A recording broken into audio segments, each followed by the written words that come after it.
Well, of course, I did enjoy X, the movie that was basically Boogie Nights meets Friday the 13th style horror movie. More or less. I mean, yeah. There's nothing supernatural about it, other than the overwhelming presence of evil. But anyway, in that movie, you met this demented, deranged old woman who was, demented and deranged and really horny. So, she met her at the end of the film. But nevertheless, hey, how did she get to be like that? Well, in case you wanted to know, the second film called Pearl, which is all about the old woman whose name was Pearl. And so you travel way back in time, in 1918. And you have the character of Pearl, fully defined here. And at the outset, almost, you could kind of see the elements here of making her quite the sympathetic character. I mean, she's isolated. Her husband has gone off to fight in World War I. She's stuck on this family farm, dominated by her very strict mother. And her father has basically become something of a vegetable. He can't move, can't speak. He can only sit in the chair, and she's pretty much tasked with taking care of him and having to bathe him and all that sort of stuff, and clean him up. It's really awful. It did mention that I suppose it's a combination of polio. Polio would have different effects, but I suppose it could go as far as this. And perhaps it caused a stroke or what have you. But nevertheless, that's it. He's stuck in a chair and there's nothing he can do, and he has to become the very terrified witness to the things that will unfold. Because his mind's still there. He's still in there. That becomes very apparent at the ending. They did a good job of that, and that this guy has no lines, nothing, He just has to sit there and watch this happen. There are certain things that can understand Pearl feeling completely alone and isolated and all this stuff. And, of course, she immediately escapes into fantasy. And she has this ridiculous dream of becoming a star. So, of course, you had the silent films at the time. And when she goes into town on errands that her mother sent her to get medicine for her dad and all that sort of stuff, she'll skip over to the theater and watch a film. And she has dreams of becoming one of these dancing girls she's seen in there. And that's going to give her her escape from this isolated world on the farm. But right at the outset, there's a little incident that takes place while she's taking care of all the farm animals, and it's all very sweet and done up in the styling of old films. Not quite silent films. The styling of it looked a little later, like perhaps late 20s and early 30s and stuff like that. I suppose they could have done it in black and white as well, but nevertheless they don't. But we already get inklings of the very horny woman she will become. She has an encounter with a scarecrow. And I guess, hey, is this almost a really dark Wizard of Oz? But anyway, so she's married, and her husband is off to the war and everything. But she does encounter, Superman is David Cornsweet, who I've never seen before, but he plays a character in here.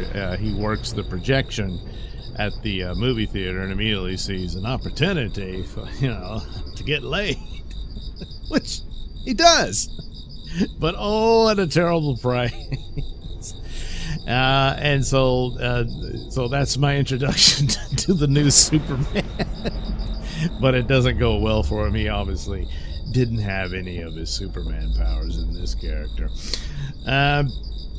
So it's really a slow burn to quite a bit before most of it is this sort of sad disturbed a young woman, a study of her character, as she's put everything on this fantasy, and there's going to be this audition, and she absolutely has to make it, and you know it's not going to work out, but she's determined, and this is how she escapes the torment that she is living in.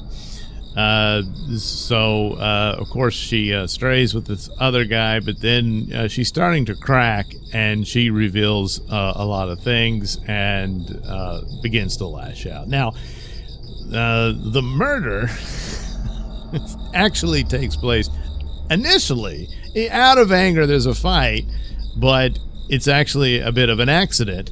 But once it started, and she's already considering it in it. That's true. She got interrupted. So, look, she's evil. There's just no way around it. There's a confrontation with her mother, and her mother has always known this about her, that she reveals, and this sort of thing. And at her heart, she realizes that this is true, but she's determined that no, she's special and important, which is all the aspects of, you're a bit of a monster, Pearl.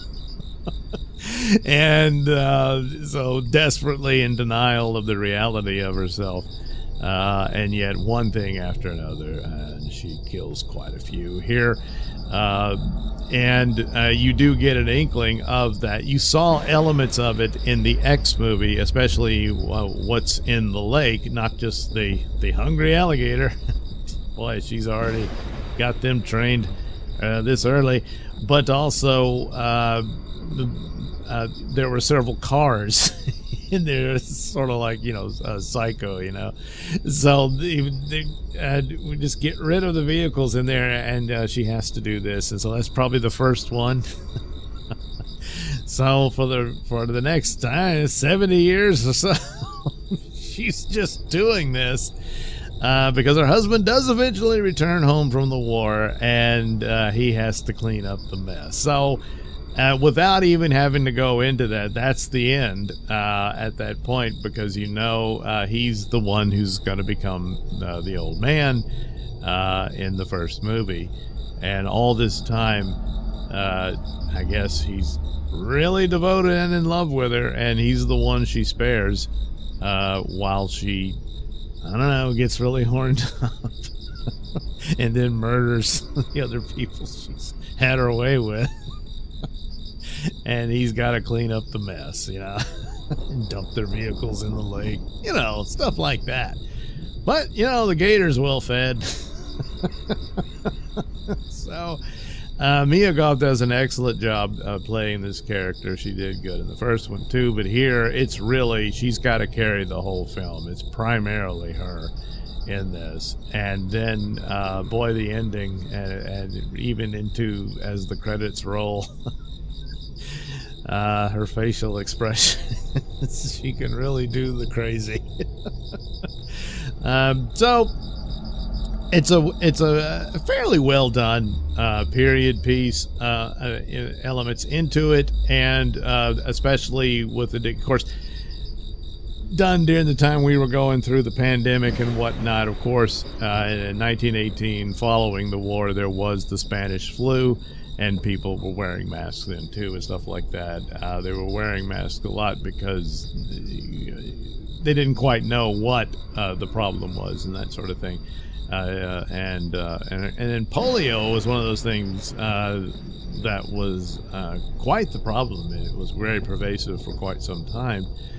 So I suppose that's a factor too. I don't know that people thought you could catch it in the air through the miasma or what have you. But anyway, certainly the Spanish flu was a flu, and that was the last great pandemic, and I would say it was a real full-on pandemic.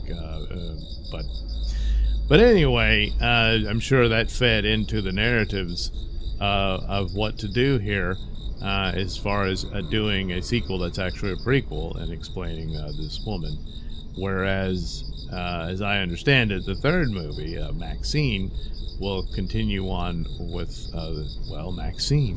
that we met in there. So you can see why Pearl had such a fascination with Maxine, because, hey, she's a dead ringer for her in her youth, which is gone. And those same themes do play in here about, I've got to break out, I've got to do this before I'm too old to, and that kind of thing. Your life can only go, you only have so much time to live out the good times and try to find happiness, that ever fleeting goal of the happy.